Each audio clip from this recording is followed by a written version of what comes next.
係地產嗰個地圖，咁我哋睇到今日要介紹間 townhouse 咧，係位於約克區萬錦市嘅東面。頭先提過啦，呢間 townhouse 咧係位於萬錦市嘅東面，係一個 Cornell 社區，係一個頗受追捧嘅純住宅區。咁小學咧係 Bradwell Public School，只要2分鐘車程，行10分鐘就到噶啦。3021入面咧排名第299個噃，而中學咧係 Bill Hawker Secondary School。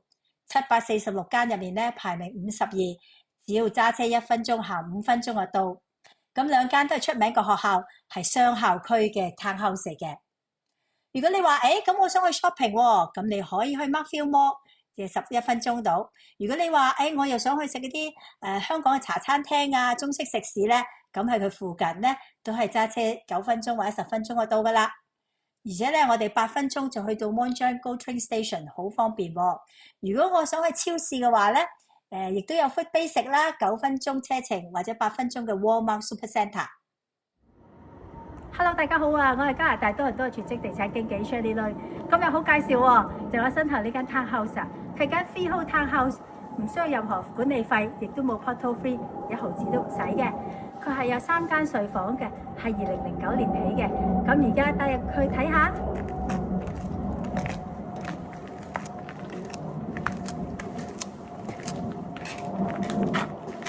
你見到啦，佢係雙門設計，而且咧呢度入面咧，我哋仲可以擺張凳，方便客人除鞋嘅。跟住咧就可以帶大家入去睇下噶咯喎。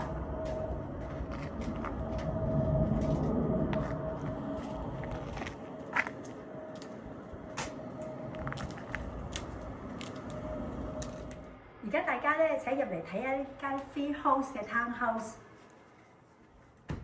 入到嚟咧喺我左手邊咧，呢度就係一個 living room 啦。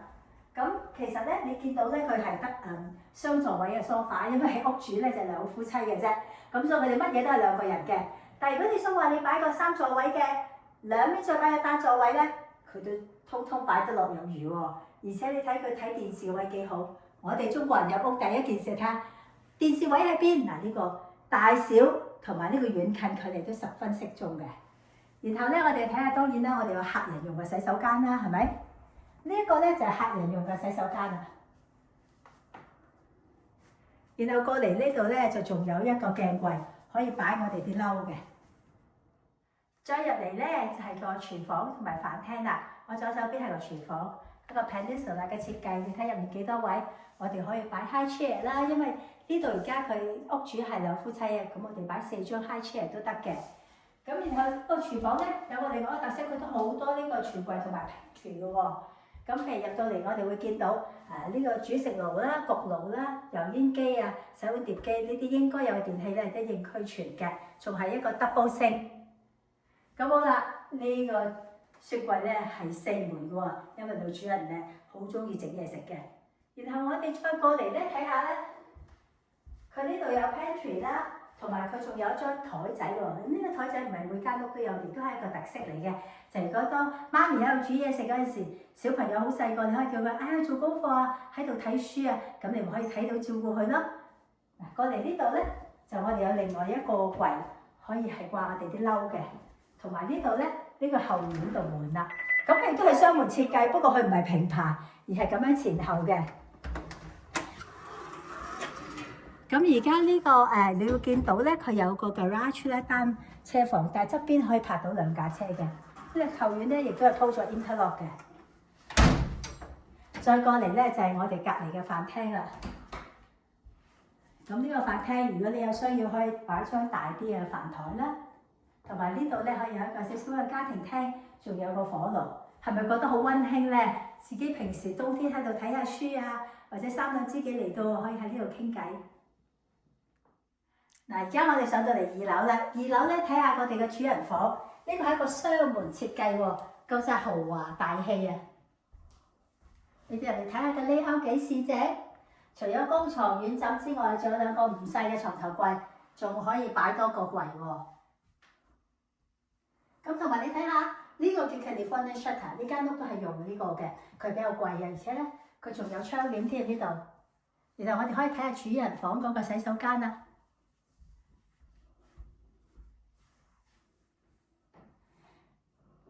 跟住我哋可以睇下個 walk-in closet 啊，都好實用嘅。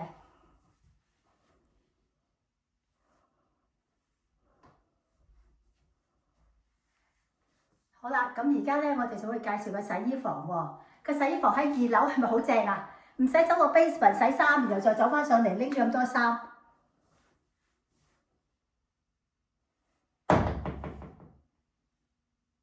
咁跟住咧，我哋就介紹咧第2同第3間房同埋佢嘅洗手間。嗱，而家我哋嚟到另外一邊啦。咁咧佢有2間睡房。咁我而家先介紹咧呢一間，入到嚟咧你會有驚喜嘅。點解啊？你睇佢窗幾大，而且上面仲有個圓拱形嘅設計喎。同埋呢間房入邊咧係有 cafeteria ceiling 嘅，即係話比較高啦。同埋你睇好闊啊，係咪？擺完雙人床、床頭櫃，擺完櫃仲有位，而且咧佢亦都有一個 built-in closet 嘅。呢個 built-in closet 咧亦都係雙門嘅。好啦，咁而家我哋先去睇第3間房。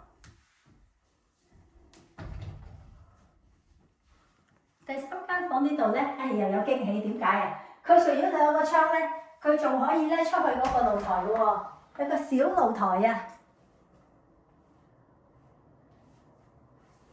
呢間房咧，屋主咧本身嚟喺呢度咧係做呢一個書房嘅，佢亦都有一個 built-in 嘅 closet， 亦都係 double door 嘅。然後咧出嚟我哋睇啦，一般咧2樓咧個 linen 嘅櫃都係好細啫，佢呢個咧犀利啦，呢個好闊嘅 double door 嘅 closet 喺呢度。咁然後我哋仲有呢2間睡房共用嘅洗手間、浸浴、shower 都得，亦都比較深嘅。我哋而家咧就嚟到 basement 喎。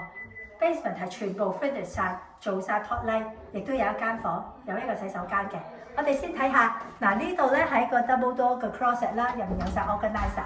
入到嚟咧，你見到呢一間係已經間好咗個房，咁係 double door 嘅，一樣係開門。不過而家我頭先講過啦，因為我哋屋主係2個人住，所以佢又用咗嚟做一個健身室，咁有跑步機，亦都呢度咧有一個雙門嘅櫃。咁又行翻出去咧，我哋就睇到個廳啦。個廳面積咧都相當大嘅，咁可以我哋做一個遊戲室啦，亦都係唱卡拉 OK 啦、電影院啦，或者係工作室都得嘅。咁過嚟呢邊咧，佢有一間房咧就係做 storage 嘅。咁然後再過嚟呢度咧，又有個雙門鏡櫃喎。總之你唔愁擺嘢，直情係咧。有啲你好中意嘅，但係你又冇用，又唔捨得掉嘅，可以擺喺處啦。呢度過嚟咧係一個 utility room 啦，跟住再過嚟咧，我哋就會見到我哋左邊咧有間房係個星嘅。咁其實如果你需要嘅，可以喺度裝個洗衣機、乾衣機。呢個 basement 下面咧，呢度都可以住一個小家庭嘅，因為我哋亦都係有洗手間3件頭嘅喺呢度。